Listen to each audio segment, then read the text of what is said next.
be doing some work on a 2005 Mitsubishi Outlander.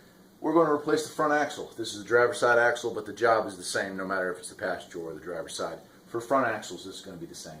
Now, I've gone ahead and taken the tire off. That's your first step. Next thing is this 32 millimeter. We're going to go ahead and get that loose and see if this axle shaft is free. If I can push in on this and it moves, then I don't need to do any more. If it isn't, now's a good time to spray it with some penetrating oil and let it soak for a while, because we're definitely going to need to get that loose. So let me start with that.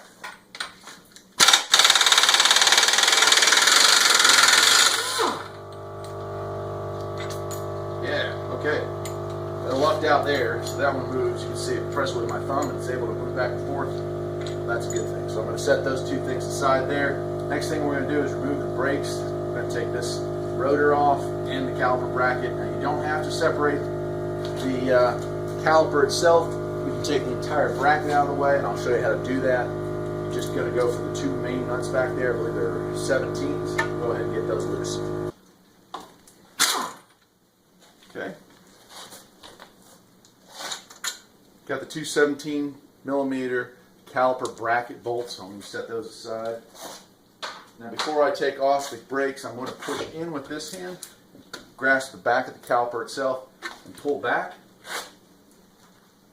And what that's doing, hopefully anyway, is pressing the pucks a little bit. There we go. And that allows me to slide that off. I will now hang this with a piece of bungee cord here, if I can get one. So we'll go ahead and hook this just to keep it out of the way while we're working.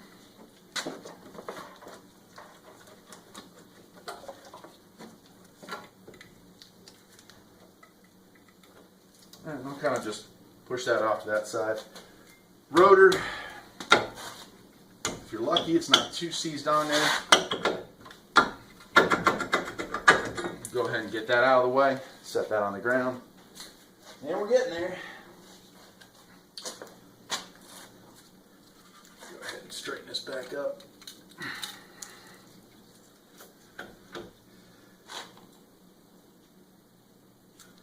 Alright, now there's two ways to go about doing this. By the book, they want you to take the bolt down here that holds the ball joint to the lower control arm out of the way, so you can pull this thing forward and out of the way. We can do that. I'd rather not do that. I'd rather do is take the two bolts that hold this strut mount or strut assembly onto the car and take those two bolts, move that, and I can flip this thing forward and get it out of the way. Both should work. To be honest with you, I've never tried doing that with this model, but we're going to today. That's a 19 millimeter.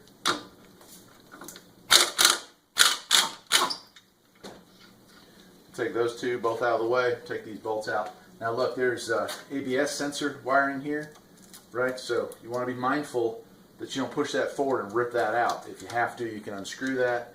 There's a bracket here. I'm just going to release that. Right, that should give me enough slack. So just be aware of that when you take this apart, that when you slop that forward, you might put some strain on that, and that's not a very strong piece. You're going to need a little brass hammer or a hammer. I'm just going to use a household hammer, is what I have, and tap these two out of here.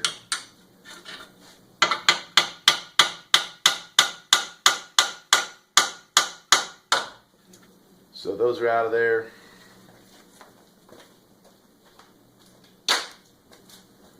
And we're going to separate this. There we go. Now we're going to find out if we got enough clearance here to push this back all the way. I think we do. Yeah, we do.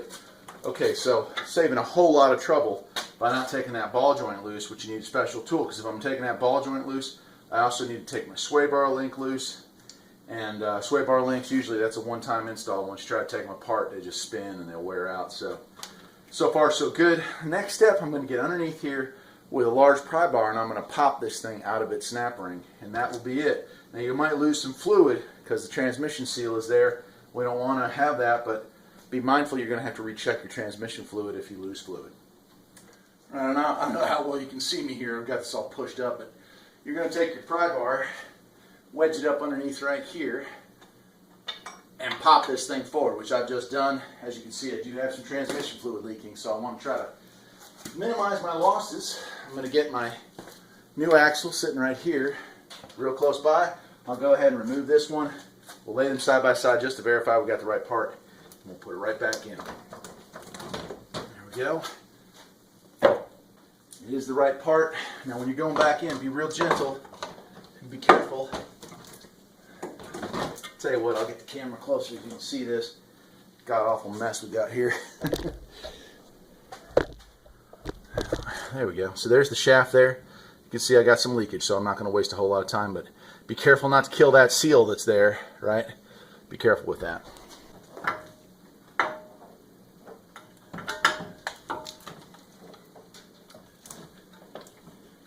Gonna get it started on the shaft. There you go.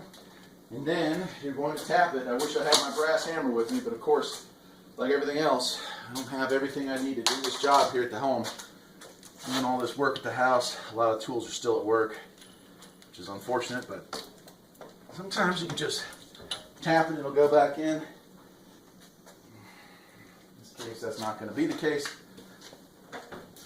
So I'll go ahead and strike this. Make sure you put your nut back on there so you don't damage the threads.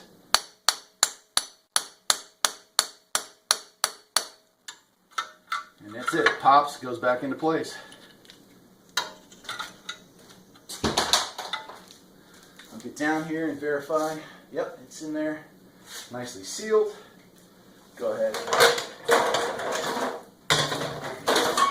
get these out of the way. That's really it. We're going to go ahead and reassemble it. That means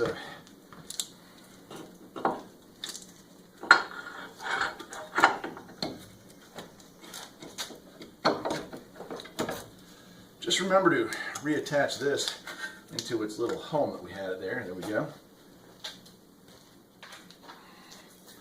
Slide my two strut bolts back into place.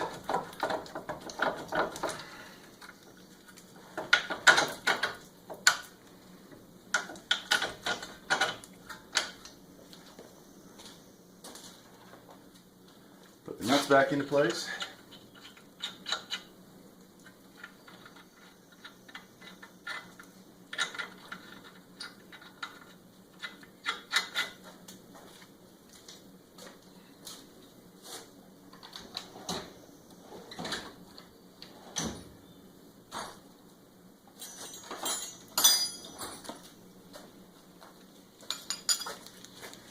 One thing I will say when you're putting these back in there is apply a little pressure.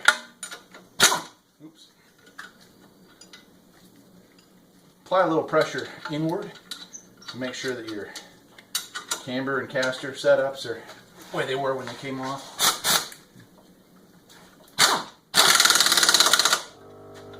Same thing with the bottom.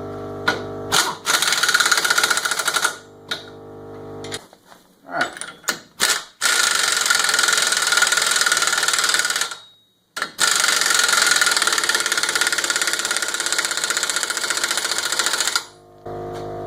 Good. Next up, reinstall our brake rotor. Okay, we're going to reinstall our brake rotor. Lastly, we're going to put our brake caliper back into position. Here's another trick for you, or another thing to be aware of here. First of all, you don't want to leave that in there. Make sure that your hose is not wrapped up or kinked here. That brake hose, you know, sometimes it'll get twisted, and you'll still have enough slack to install it, but it won't be right. So go ahead and slide that back into position. Put my two 17 millimeters back in place.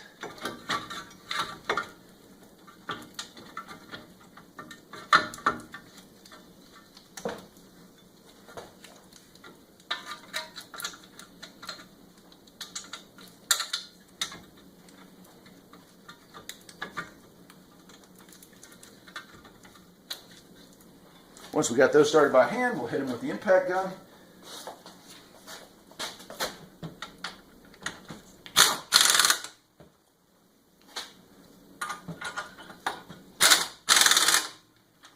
Alright, I will put the wheel back on this and I will double check the torque on that. The torque spec should be online, or I might put it in the directions below here, but that's it. Guys and gals, I am Eric, the owner of Farpoint Farms. Hope this helped some of y'all out there. If you're thinking about doing axles yourself on your Outlander, this I think works from 03 to 06, but you know what, man, every car is just about the same. I worked on Volvos for many years. The job is almost identical. So there's the finished product. I started on that about 20 minutes ago. This job pays 2 hours, or 1.9 at the dealership, and so let's say $100 an hour, so you're looking at about 175 bucks, give or take, for this job, plus parts. Dealership parts obviously would be stupidly expensive. I picked up this axle on eBay, brand new, or rebuilt anyway, and it was like $45. So I am in this for about 20-25 minutes, including cleanup, and a $45 part. Not a bad deal overall. I hope you got some use out of this, and I hope you're willing to tackle this job yourself, because it's not that hard. I certainly do not recommend taking the ball joint and the sway bar link out. Go from the top. There's obviously plenty of clearance and no issues.